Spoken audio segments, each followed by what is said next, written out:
Hey guys, today we're going to be planting out watermelons. I'm growing quite a few varieties this year, so I'll go ahead and tell you what they are really quick. Strawberry, Allsweet, Sangria, Carolina Cross, and that one is supposed to be a really big one.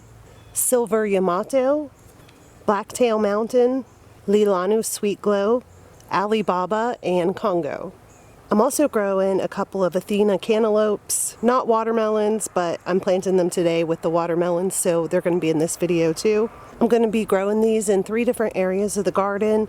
The cantaloupes are going in a pot. All of the watermelons are going to be planted in the ground, but I'm going to grow 2 of them up a trellis. Let's go ahead and start with the watermelons.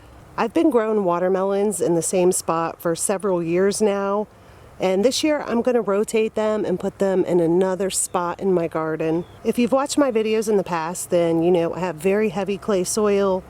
The first thing we're going to do is amend it with some things. I'm adding some composted cow manure. This is just bagged cow manure.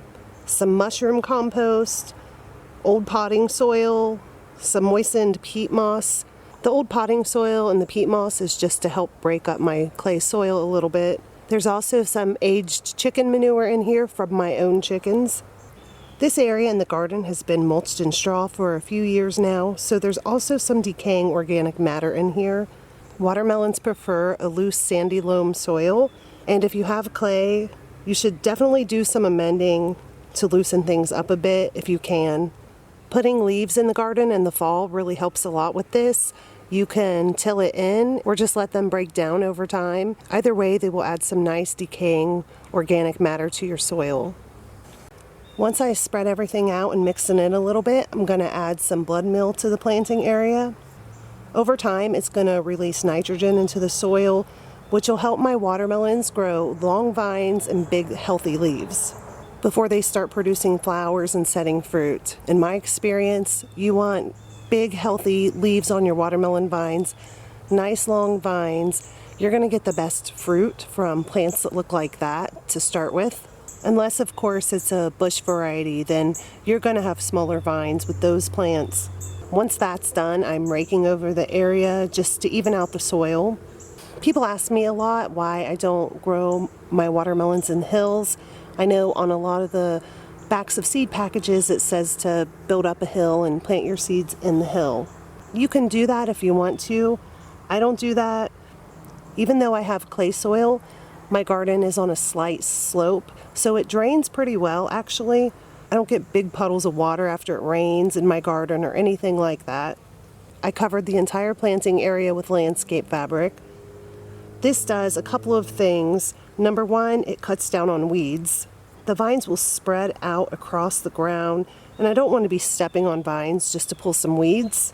And number 2, it helps warm the soil. Watermelons do like the soil to be warm to get a really good start. I'm in Zone 6 in southern Ohio.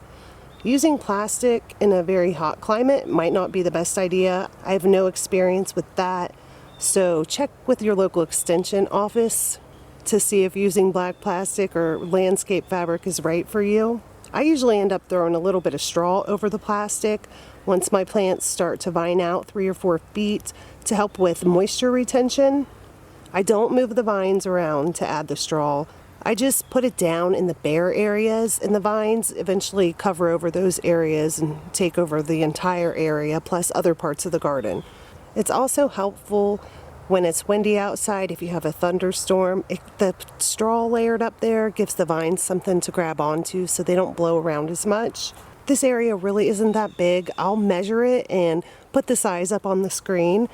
I'm putting 7 watermelon plants in this area.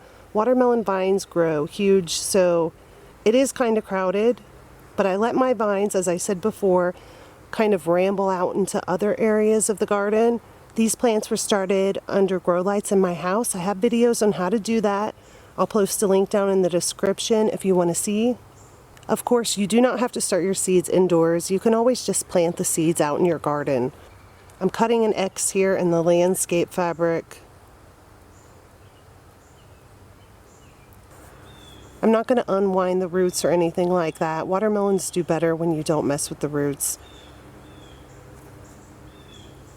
and plop it right in at soil level. Then I'm just going to backfill this hole. I'm going to add some slow release fertilizer just to give it a good start and then water it in. Now we're going to plant the cantaloupes in a whiskey barrel pot. I've put some fresh potting soil in there. This is a disease-resistant variety called Athena. I have to be honest with you guys, I haven't had the best luck with cantaloupes for the past few years. One year bugs ate the fruit before I could pick them. Another year they got a wilting disease. So I'm hoping that things go better for me this year. I'm going to keep on trying to grow these. The first video I ever made and posted on YouTube was how to pick a right cantaloupe from your garden. I think that was 2016 or 2017. I'll post a link in case anybody wants to see that video. It's probably not the best video, but it was my first video. And it's also proof that at one time I could actually grow cantaloupes. And last, we are planting 2 watermelons at the base of this arched trellis. I prepared the soil the same way that I did with the other watermelons. I'm not going to put the landscape fabric down in this area because honestly, I have something else that I want the landscape fabric for. And I don't want to have to go out and buy a new roll, so I want to make sure that I have enough. One of the varieties I'm planting here is Blacktail Mountain, and it's supposed to do really well in a northern climate anyway. I'm not really a northern climate, more like a intermediate climate, but I think it'll be fine here.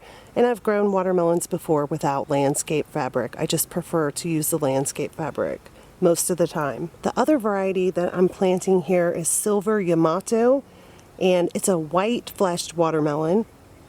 This is my second time growing a white fleshed variety.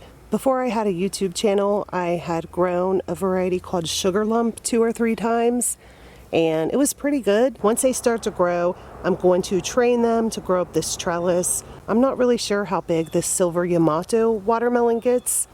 This is a heavy-duty cattle panel trellis, so whatever happens, it should be able to support the weight of the watermelons. Blacktail Mountain watermelons aren't that big. They can be 5, 8, 10, 15 pounds. 15 pounds is kind of big, but I think they'll be fine on here. If you want to see how these grow throughout the season, be sure to subscribe to my channel. I have a whole bunch of other watermelon growing videos that you can watch, plus growing various vegetables, flowers, different things. Thank you guys so much for watching, and I'll talk to you next time. Bye.